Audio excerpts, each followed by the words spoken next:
Our guest today is the co-founder of Blockradar, a powerful platform helping apps and businesses move money using stablecoin. It's faster, cheaper, and without the usual middlemen. So Morgan, thanks for joining me today. I've been really looking forward to this conversation, and not just because you're building something powerful with Blockradar, but because it touches on so many important themes: local innovation, financial inclusion, real-world crypto applications. There's just a lot of noise in the Web3 space, but what you're doing stands out as both practical and visionary. So we're excited to dig in. Let's start with the roots. What problem were you originally trying to solve when you created Blockradar? And how did you take it from the concept to something real and operational? Yeah, that's a great question. And so, one of the things that we were looking to solve with Block Radar is the ability to help fintechs integrate with stablecoins into their tech stack. And so, what I'll say is there's no shortage of wallet infrastructure providers, wallet SDKs, and even programmable wallets.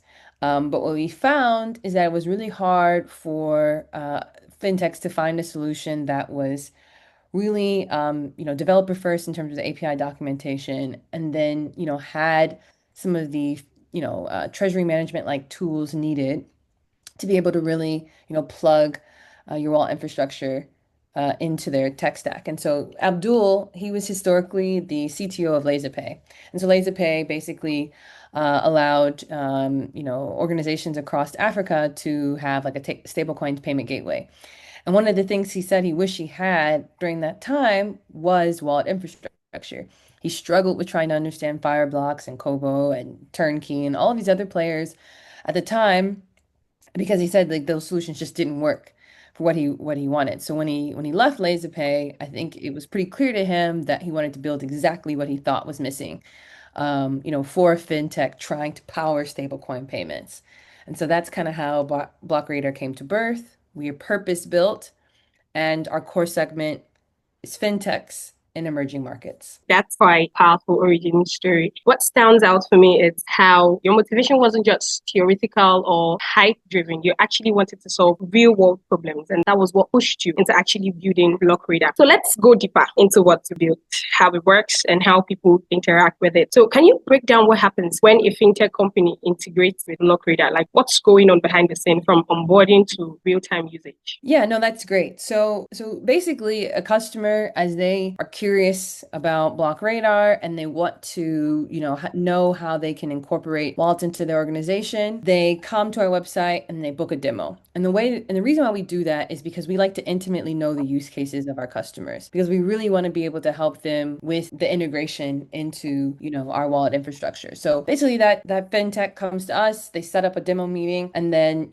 we have a call with them just to learn about their use case. And as we learn about their use case, we learn about, some of the bottlenecks and what maybe the wallet infrastructure they're using today, or, that they're, trying to solve a problem they haven't figured out completely yet. And so we help them explore that together. And then kind of after that call, that customer then has the ability to sign up directly. And then the sign up is like really easy. It's a very easy and simple onboarding. And then when they do that, then they can start the integration process. And so the integration process is pretty straightforward as well. And that, they have access to testnet, so they can use all of the assets, all of the chains that we offer, on testnet. And then once they're ready to turn on mainnet, they can do that. And so once they, find a plan that makes sense for them, they then are able to kind of go live. And when they go live, what basically can happen is one of two things, right? So the main two ways that wallets are kind of issued in our platform is either at a dedicated customer account level or on a transaction level. And so basically customers can decide, which workflow works best for them. And then, they issue those wallets to those customer accounts, or they issue those wallets, on a transactional level. And then they use all of the different tools that we offer. So for example, like one of the tools that we offer is KYT, or Know Your Transaction, which is an AML compliance check. So we check against the OFAC, FBI, Tether Circle, and making sure the receiving or sending address is not blacklisted. And then we make sure that that wallet itself also hasn't interacted with any blacklisted wallets. So it's a two-layer check.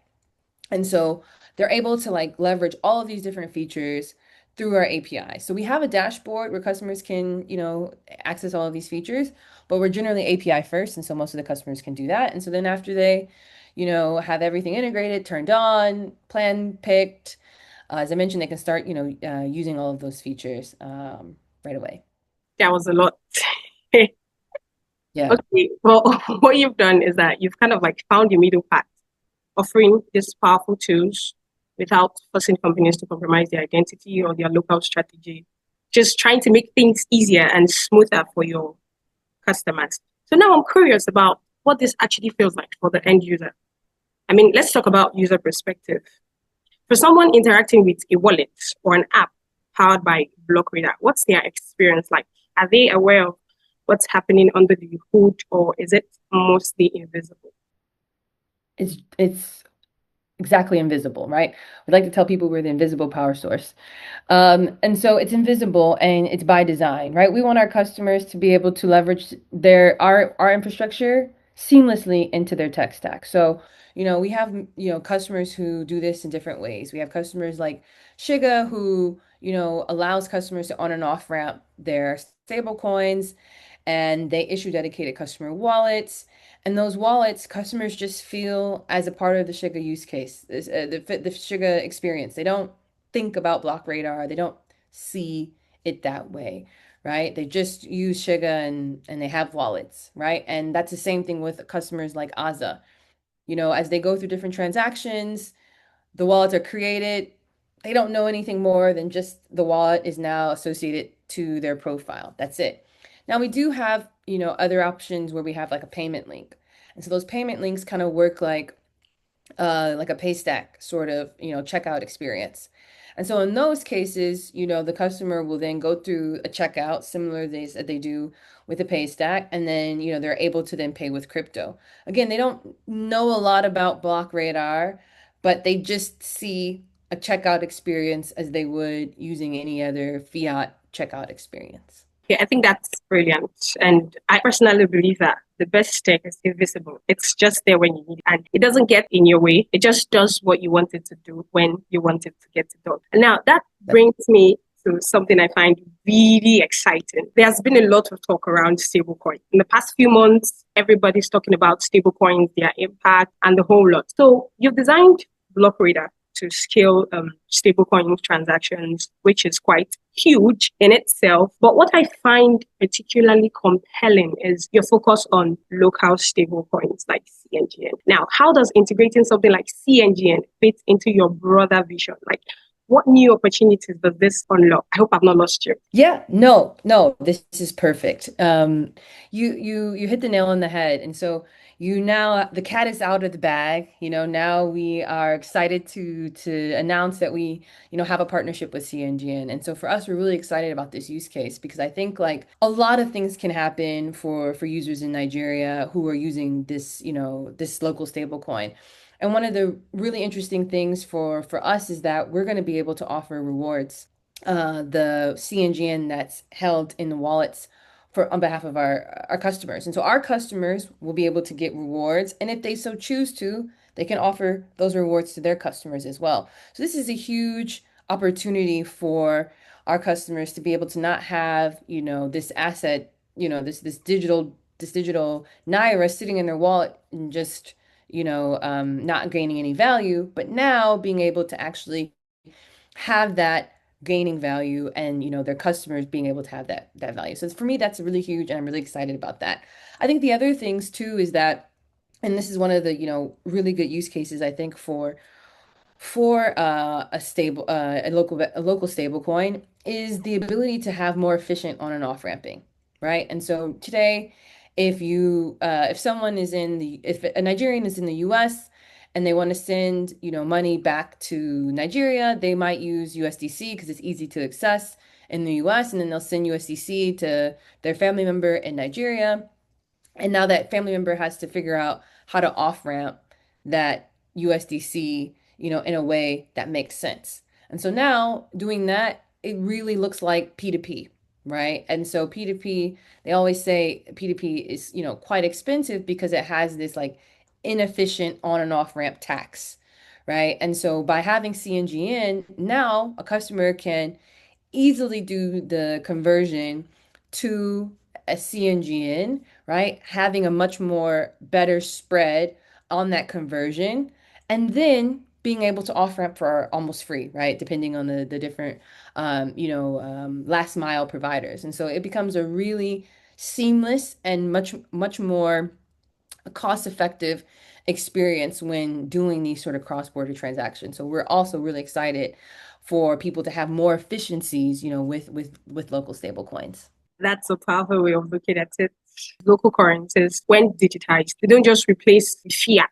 They kind of like unlock new models of exchange and economic participation. The way you talked about the integration with cNGN, I hear more opportunities for merchants, developers, and even users who might never have access to global finance, suddenly becoming a part of something that respects their local needs. So let's zoom in for a moment, specific Sure. on Nigeria. So how do you see a local stablecoin like cNGN changing how Nigerians interact with money, whether it's for remittance, using wallets, or just making everyday payments?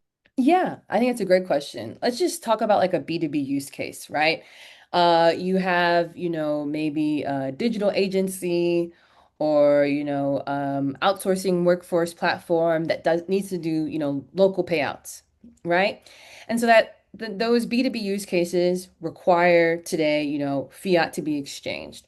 But what happens is that these transactions have to be manually done and they are generally batch payments and they're via traditional banking rails, right? Now, imagine with, traditional banking rails, no matter where you're in the world, but, specifically in Nigeria, those payouts then can have delays. It can Yeah. take 24 to 48 hours, right? For those transactions to be completed. And they might have really high fees for, especially again, if these B2B use cases and some of those transactions tend to be, if some of those transactions are small, then you're having high fees on, these transactions as they're going out, and it just becomes really, really kind of inefficient. Now, if you reimagine that flow with, cNGN, now what these digital agencies or those outsourcing workforce companies, they can now actually do this programmatically. They can programmatically, do their payouts. They can automate payouts. They can do all that on chain, and it becomes real time and like cost effective, right? And so it's literally instant, and it's something that they can program into their tech stack. And so that is something. That's the world that we would love to move into, right? And like like you said it right. Like the idea is not to replace fiat. The idea is to use cNGN where there are inefficiencies in using fiat today, right? And so helping businesses to be able to actually do more, right? Because if you're waiting for settlements for 24 to 48 hours, you're losing money, right? And potentially, you're losing value at the same time, right? And so being able to actually, do those in a programmable way with the likes of cNGN, I think is a powerful tool. I think you're pointing out something that these challenges aren't just technological. Yeah, they are cultural and even trust related. And then by building financial tools that people can actually trust, I think it's something that's much more inclusive than what traditional finance has offered. To get me? And Yes. speaking of real world applications, can you give me like a real use case of Blockradar in an emerging market? Yeah, we have so many of them. I think so many of the companies we're powering have really powerful use cases. I think, a good one is RiseVest, right? So RiseVest is an organization that allows their users to invest in USD denominated assets, right? So US real estate, US equity, and US debt. And so basically, what they want to be able to let their customers do is do that. And by the way, they're not a crypto company. They have nothing to do with that, right? They simply want to support people to invest in a different asset class. And that's huge, by the way, because I know, brokerage companies like eToro and these other companies that are everywhere else in the world seem to not be in Nigeria, right? So this is huge, the product that they're offering. And so for them, they want to be able to let their customers onboard through Naira or, whatever the local fiat is, within their respective countries across Africa. But they also now allow customers to be able to use that platform with USDC and USDT, right? And soon, hopefully, cNGN, right? But they're allowed now their customers to be able to, use stable coins to be able to access this platform. And if you think about it, right, people today, especially those who are holding like those USD denominated ones, they've been holding them probably for a while as a way to save or what have you.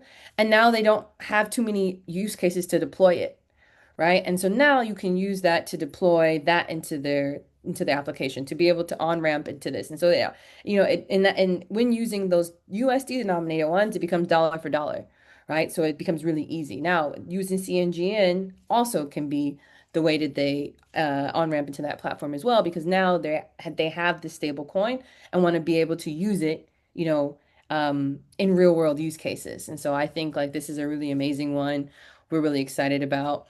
But really, we're excited about all of the ones. Like we've got AI agents, use cases. We've got virtual accounts. Like there's so many really awesome use cases, and we're just actually honored to be able to power those use cases. Well, that's a really great example. There's something about seeing your product live in the wild, especially when it's not just being used, but it's relied on. It actually reminds us that what we build in code ends up touching lives in real cases. Yes. And I think that's what makes infrastructure builders like you so vital. Yeah, we may not always see you online or in the headlines, but without these kind of solid innovations, the foundation will not be so strong. So, as someone who has navigated the technical, strategic, the emotional roller coaster of building something in this space, because I just cannot imagine how hard it must have been to actually navigate all this. So, if you could give one honest, practical piece of advice to young African entrepreneurs who are trying to build in the fintech or Web3 space, who are looking up to innovators like you in the long run, what would it be? Yeah, so I think a couple of things, but I guess it kind of sums up into one thing. I think the first thing is to build a product that you intimately understand, right? And that's one that Abdul and I did, right? Like Abdul and I have spent our careers in blockchain and in fintechs. That like we know this space like the back of our hand. So it's very clear for us like how our customers feel this problem. And we know very well how crypto actually starts to solve these problems. So to these Web3 builders, on the continent, I'd say understand the problem that you're trying to solve really intimately. For example, I have some, projects that I advise, right, that are in Kenya, and these guys are farmers, right? And so they intimately know how to build a product that's going to help farmers that's on chain, right? So it's really understanding that problem intimately. And I think the second part of that is making sure that it's not just a local problem. I think one of the things that I see a lot is people just, kind of solve like a problem that, is just local, right? But Africa is an entire continent. And a lot of the issues that one faces in Nigeria is going to be the same issues someone faces in Uganda, which is going to be the same issues someone faces in Somalia. And so there might all be slightly different, but these use cases there'll still be ways to have those use cases to kind of have similarities. And so my point is to say, like, understand that problem intimately and make sure that problem is just not a hyper specific local problem, but it actually is a thorny problem across the entire continent. Because then that's how you can scale and become a unicorn, right? Because you're not just solving for X problem, you're solving for a regional problem. And you look at the likes of M-Pesa, right? Who's obviously very much a Kenyan sort of fintech, but they've scaled across all of East Africa, right? And they've been able to do that because they understand those problems generally are the same across East Africa. So that's my advice. Know the problem intimately, but also make sure it can scale across the entire region. That's the kind of advice especially the fact about intimately understanding your problem and not restricting it to your local region. Yeah. And Yes. really, really appreciate the clarity and the thoughtfulness that you've brought to this conversation. I've actually learned a lot. Just one last thing. Someone who wants Yes. to get to know more about Blockradar and just all amazing things that you guys are building, where do they go to? They can just simply go to blockradar.co, very simple, or they can check us out on Twitter because we try our best to put content there. Blockradar HQ. So either of those places you can find more about Blockradar. Okay, so thanks again for coming around. Your insight, Yes. energy, and your willingness to actually be open as much as you can. I feel like it's exactly what the ecosystem needs, because there are a lot of projects shrouded in mystery, and then a lot of you young builders do not really get the chance to learn from people who have gone ahead of them to build something that's really, really valuable. And I'm sure this conversation will spark brilliant ideas for developers and founders and anyone who's thinking about solving real money cases on the continent. Yes. Thank you Yes. once again for joining us. Quite rare to talk to someone like you who's not just building on hype, but is also building with purpose and vision, looking to solve real world problems. Okay. Well, thank you so much for inviting me, and I'm very excited for the partnership ahead. So, woo, to many more celebrations together. Thank you. Bye-bye.